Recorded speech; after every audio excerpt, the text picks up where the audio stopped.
Düşünün ve bunu yaparken gözlerinizi kapatın. Sizleri tam 2000 yıl öncesine götürelim. Gözlerinizi açıp etrafa bakıyorsunuz. Cıvıl cıvıl sokaklar, fırından yeni çıkmış ekmeğin kokusu, amfitiyatrodan gelen coşkulu bağırışlar, duvarlara kazınmış aşk notları, capcanlı, nefes alan bir şehir. Şimdi de her şeyin saniyeler içerisinde sustuğunu, zamanın donduğunu ve o anın sonsuzluğa mühürlendiğini hayal edin. İşte bu Pompei'nin hikayesi. Sadece bir yanardağın yok ettiği antik bir kentin değil, aynı zamanda küllerin altında 1700 yıl boyunca saklanan sırların, hayallerin ve hissiz son anların hikayesi.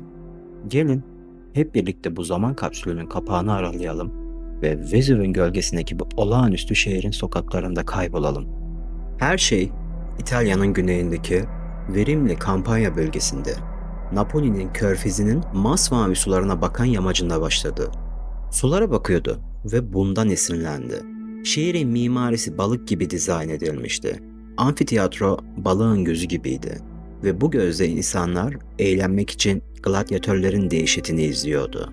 Hatta ünlü Spartaküs ve arkadaşlarının özgürlük adına savaşırken kamp kurduğu yer olarak da bilinir. Gladyatörlerden denizci efsanelerine konu olan bu şehir nasıl kuruldu? Tarih M.Ö. 8. yüzyıla kadar uzanan bu topraklarda ilk olarak Oskan halkının köyler kurmasıyla başladı. Şehre akın eden Yunanlı denizcilerin gelişiyle Helen dünyasının bir parçası haline geldi.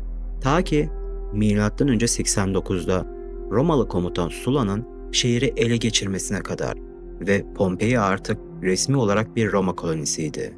Şehir, stratejik konumu sayesinde Akdeniz'in en işlek limanlarından birine ev sahipliği yapıyordu. Önce Yunanlar, ardından Etrüksler ve savaşta Samitler bu toprağa hükmetti. Ancak Pompei'nin kaderini asıl değiştiren güç, yavaş yavaş İtalya'ya yayılan Roma oldu. Sula'nın şehri ele geçirmesiyle Pompei artık resmi bir Roma kolonisiydi. Bu dönüşümüyle birlikte şehir altın çağını yaşamaya başladı.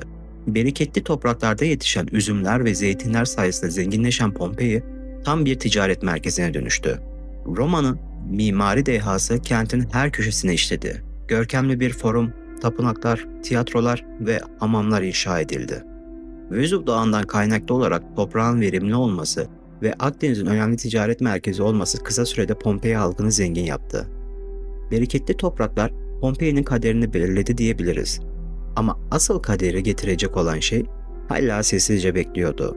O son günden, yani Vezüv'ün şiddetli kükremesinden hemen önce Pompei'de hayat nasıldı? O zamanlar nüfusu yaklaşık 10.000 ila 20.000 kişinin yaşadığı bir şehirdi. Evet, aklınızdaki soruyu biliyorum.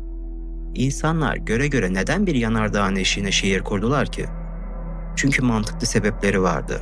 Yanardağ çevresindeki topraklar daha önce de söylediğim gibi bereketliydi. İnsanlar tehlikeyi değil, bolluğu gördü ve daha önce hiç Vezüv'den ufak bir uyanma belirtisi bile görmediler. İnsanoğlu bir kez daha açgözlülüğü seçiyordu. Doğanın büyük sürpriziydi Vezüv. Peki Vezüv en son ne zaman uyandı?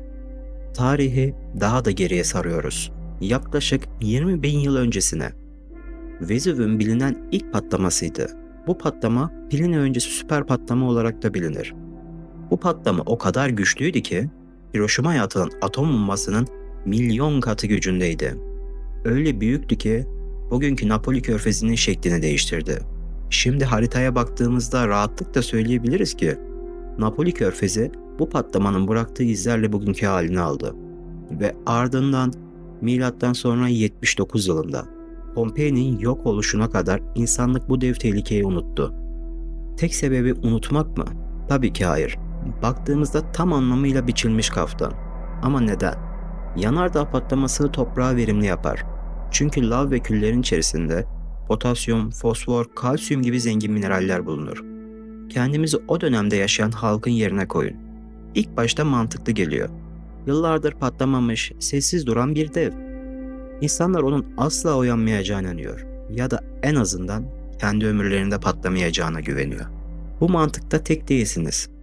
Roma halkı da aynısını yaptı. Tehlikeyi değil, bolluğu gördü. Asla dediler ama o uyuyan dev artık uyanıyordu. Küçük kıyametten önceki son gün.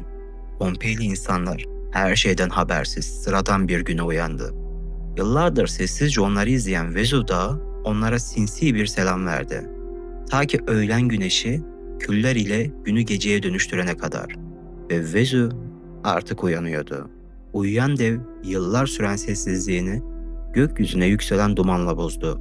Önce kimse önemsemedi. Duman giderek büyüdü. Kara bir sütuna dönüştü. Sokaklarda fısıltılar yayıldı. Tanrılar mı öfkelendi dedi insanlar birbirlerine. Vezuv, Pompei halkına olacakları önceden söylemişti. İlk gün gökten yağan sünger taşına benzeyen hafif taşlar ve küldü. O kesintisiz taş yağmuru yaklaşık 18 saat boyunca aralıksız sürdü ve şehri metrelerce karanlıkta bir örtüyle kapladı. Birden taşların ağırlığıyla çatılar çökmeye başladı. Ancak bu ilk dalga insanların bir kısmına kaçma için bir şans tanımıştı. Asıl ölümcül darbe henüz gelmemişti. Ertesi günün erken saatlerinde Vezuv'un ikinci ve çok daha korkunç yüzü ortaya çıktı. Artık her şey ve herkes için çok geçti. Kulakları sağır eden bir gürültüyle yer sallandı.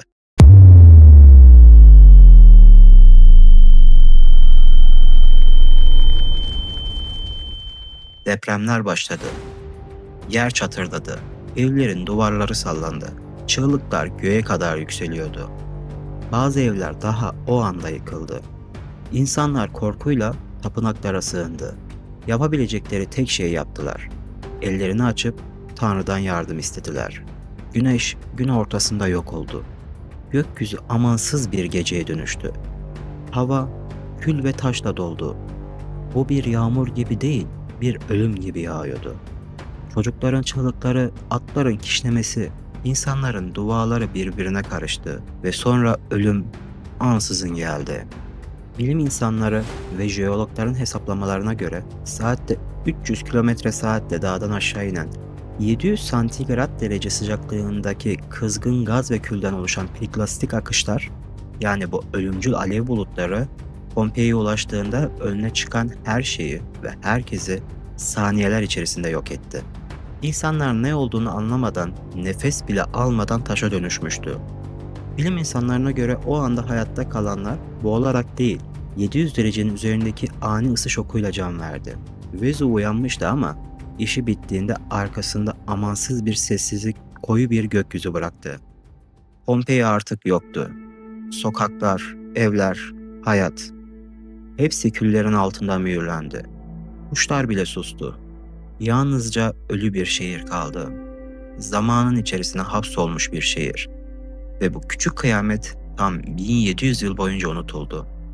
Patlama sırasında komşu Minesum'dan tanıklık eden Geç Plinus, bu görüntüyü dalları gökyüzüne uzanan dev bir şemsiye çamına benzetmişti. Buna günümüz atom bombasından oluşan mantar bulutu da diyebiliriz. Hiroşima'ya atılan Little Boy atom bombası 15 kiloton dinamit gücündeydi. Vezuv'un uyanması tam 200 kilotona denk geliyordu. Doğanın bu gücüne sadece hayretle bakmamız gerekiyor. Uyuyan artık Vezuv değil, insanlardı. Pompei tam 1700 yıl boyunca unutuldu. Toprağın altına derin bir uykuya daldı.